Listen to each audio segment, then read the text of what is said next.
ನನ್ನ ಕ್ಷೇತ್ರ ವ್ಯಾಪ್ತಿಯ ವಾರ್ಡ್ ನಂಬರ್ 12ರಲ್ಲಿ ಚರಂಡಿ ಮತ್ತು ರಸ್ತೆಯ ಅಭಿವೃದ್ಧಿಗೆ 75 ಲಕ್ಷಕ್ಕೆ ಈಗ ನಾವು ಗುದ್ಲಿ ಪೂಜೆಯನ್ನು ನೆರವೇರಿಸಿದ್ದೇವೆ. 85 ಲಕ್ಷಕ್ಕೆ ನಾವು ಗುದ್ಲಿ ಪೂಜೆಯನ್ನು ನೆರವೇರಿಸಿದ್ದೇವೆ. ಇವತ್ತು ಬೆಳಗ್ಗೆ ರಾಜೀವ್ ನಗರದಲ್ಲಿ ವಾರ್ಡ್ ಸಂಖ್ಯೆ 10ರಲ್ಲಿ 1,90,00,000 ಕಾಮಗಾರಿಗೆ ಚಾಲನೆ ಕೊಟ್ಟಿದ್ದೇವೆ. ಇವತ್ತು ಒಟ್ಟು 5 ಕೋಟಿ ವೆಚ್ಚದ ಕಾಮಗಾರಿಗಳಿಗೆ ನಾವು ಚಾಲನೆ ಕೊಡ್ತಾ ಇರುವಂಥದ್ದು.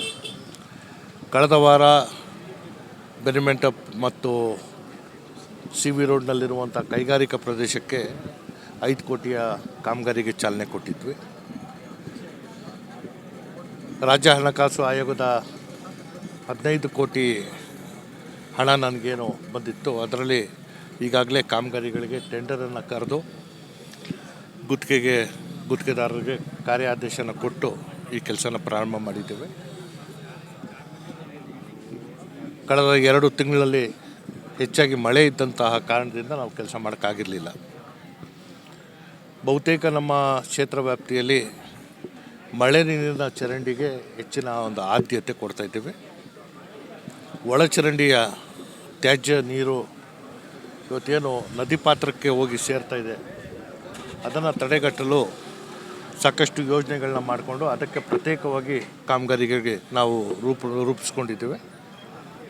ಯಾಕಂದರೆ ನಿನ್ನೆಯೂ ಕೂಡ ಮಂಡ್ಯದಲ್ಲಿ ಪ್ರಗತಿ ಪರಿಶೀಲನಾ ಸಭೆ ಸಂಸದರಾದಂಥ ಕೇಂದ್ರ ಸಚಿವರಾದಂಥ ಕುಮಾರಸ್ವಾಮಿ ಅವರು ಸಭೆ ನಿರ್ವಹಿಸಬೇಕಾದ್ರೆ ಮೈಸೂರು ನಗರ ವ್ಯಾಪ್ತಿಯ ತ್ಯಾಜ್ಯ ನೀರು ಕಾವೇರಿ ನದಿ ಪಾತ್ರಕ್ಕೆ ಹೋಗಿ ಸೇರ್ತಾ ಇರುವಂಥ ವಿಚಾರದಲ್ಲಿ ಅವರು ಪ್ರಸ್ತಾಪ ಮಾಡಿದ್ದಾರೆ.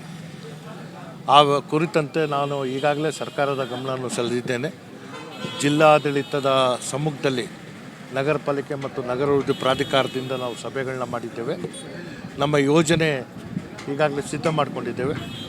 ಅದಕ್ಕೆ ಆರ್ಥಿಕ ನೆರವು ಸಿಕ್ಕಿದ ಕೂಡಲೇ ಆ ಕೆಲಸಗಳಿಗೆ ನಾವು ಚಾಲನೆ ಕೊಡುವಂಥದ್ದಕ್ಕೆ ಮುಂದಾಗ್ತೇವೆ.